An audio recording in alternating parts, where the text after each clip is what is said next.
नमस्कार जय जगन्नाथ मु बेथिका मु आपण मान वेलकम करूछु मोर आउ गोटे मिनी ब्लॉग रे तो काम दाम सारिकी बाहरी पड़ली कॉलेज अभिमुखरे आउ आज होता दुईटी भल कथा फास्ट भल कथा आज मैडम कंडक्ट करते सरप्राइज टेस्ट जहाँ अटेंड कले ही मार्क मिले और सेकेंड भल कथा पिला माने समस्ते डिसाइड कले आज खाइबा टिफिन रे भोग तो स्वस्तिक सौम्य सत्य समस्ते जाइकी मिसिकी पाख जगन्नाथ मंदिर भोग नहीं आसते आ भोगर मेन्यू रे थिला भात डाली आंबल राई साग भजा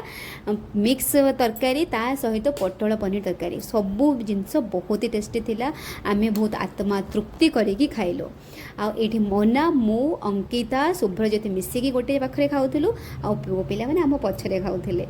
ए बळी जाइथिला खीरी तो मु कहली मु खाइ देबी